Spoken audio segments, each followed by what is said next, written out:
سعودی صاحب قرآن تو مان رہے ہیں لیکن سعودیوں والی نماز نہیں مانتے ہیں، سعودی حدیث والی نماز پڑھتے ہیں کیونکہ وہاں حنفی والی نماز نہیں پڑھتے کوئی کہتا ہے حنفی والی نماز نہیں پڑھتے، عجیب بات ہے۔ میں جب عمرے پر گیا تو پہلی صف میں صرف 4 آدمی رفع دین کر رہے تھے، اتنی لمبی صف میں۔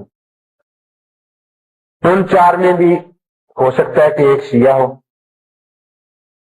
ایک شافعی ہو، ایک حنبلی ہو اور شاید ایک غیر مقلدی ہو، باقی ساری صف والے نہیں کر رہے۔ تو دیکھو مکہ اور مدینہ تو مرکز ہے نا سب کا۔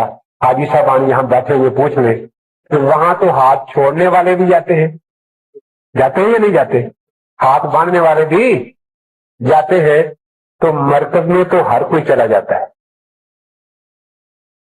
دوسری بات یہ کہ مکہ شریف بنے کوئی 10-15 سال ہوئے ہیں یا پہلے سے آ رہا ہے؟ جی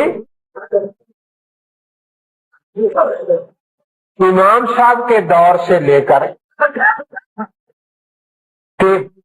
1345 تک پورے تقریباً 1200 سال وہاں حنفی خدمت کرتے رہے۔ عباسی دور 500 سال ہے، کتنے 100 سال؟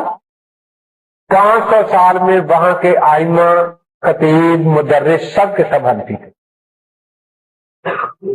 اس زمانے میں مکہ شریف تھا یا نہیں؟ ہم دکھاتے ہیں تاریخ میں نمبر وار حنفیوں نے حج کرائے، وہاں حنفی وہاں رہے۔ 500 سال میں ایک غیر مقلد مکہ اور مدینہ میں، صرف ایک، کانا لا یجتہد ولا یقلد، کہ نہ اجتہاد کرنا جانتا تھا نہ تقلید کرتا تھا۔ امام نہیں، خطیب نہیں، مدرس نہیں، مسجد کا خادم نہیں، کسی گلی کا خاک روب ہو بغیر مقلد۔ 500 سال میں ہمیں ایک نام دے، 1000 روپیہ فی انعام ہم انعام دے گے ان کو۔ اس کے بعد 200 سال خوارزمی رہے، 200 سال سلجوقی رہے، 400 سال یہ بھی کٹر حنفی تھے۔ ہاں ایک تھوڑا سا فرق سمجھے، بڑوں کے حوصلے بڑے ہوتے ہیں، چھوٹوں کے چھوٹے ہوتے ہیں۔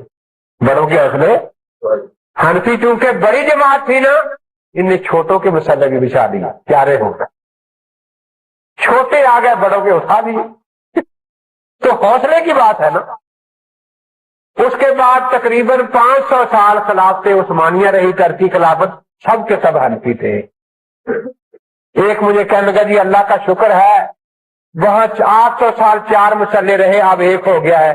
میں نے کہا جب 4 تھے تمہارا اس وقت میں نہیں تھا، اب ایک ہے تمہارا آج بھی نہیں ہے، تمہیں اس سے کیا؟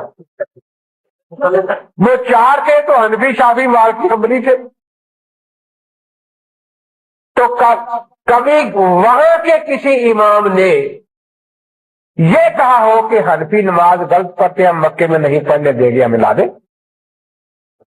آج تک کبھی کہا ہے کسی نے؟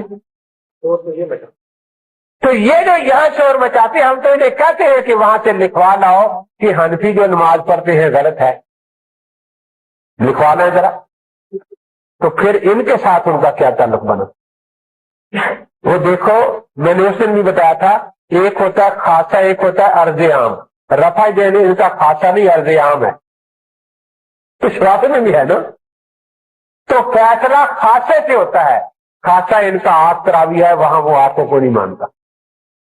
خاصہ ان کا یہ اونچی آواز سے جنازہ پڑھتے ہیں، سمجھائی نا؟ مولانا حاجی مطیع الرحمان صاحب دامت برکاتہم خانپور والوں مجھے لطیفہ سنا رہے تھے کہ ہم ایک جنازے پر گئے تو وہ امام نے اونچی اونچی الحمد شریف پڑھنی شروع کر دی۔ اب بیچارے جو لوگ پیچھے تھے وہ پریشان ہوئے، تو بعض لوگوں نے پیچھے سے آوازیں دینی شروع کر دی، مولوی جی نماز نہیں جنازہ ہے، مولوی جی نماز نہیں جنازہ ہے۔ انہیں سمجھے کہ نماز پڑھاؤ لگتا کرے، الحمد شریف پڑھنی شروع کر دی۔ تو آپ کے پاس حاجی صاحبان بیٹھے ہیں، پوچھے کہ وہاں کی اونچی جنازہ پڑھاتا ہے؟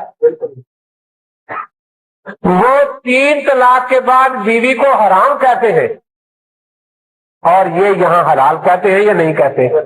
ان کا فتویٰ آ چکا ہے، من طلق امرأتہ ثلاثا میں فمن واحد، ایک ہی جگہ 3 طلاق کے دی وہ عورت حرام ہے۔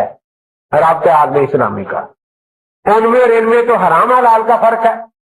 انہوں نے آج تک تقلید کو شرک نہیں کہا، اور یہ شرک کہتے ہیں یا نہیں کہتے؟ انہوں نے آج تک حنفی نماز کو غلط نہیں کہا۔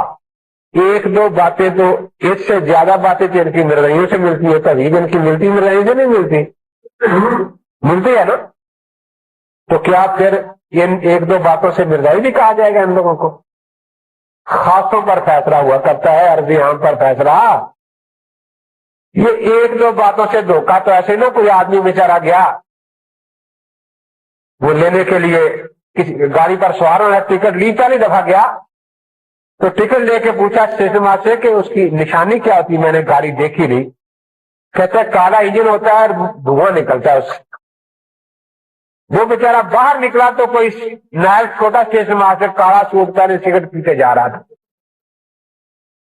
اسے گنا کے نشانی تو دونوں پوری چھلانگ لگائی اور اس کے اوپر بیٹھ گیا۔ وہ بیچارہ دیکھے یوں یوں تو اسے ٹکٹ دکھایا کہ ٹکٹ لے کے چلا ہوں، ویسے نہیں چلا۔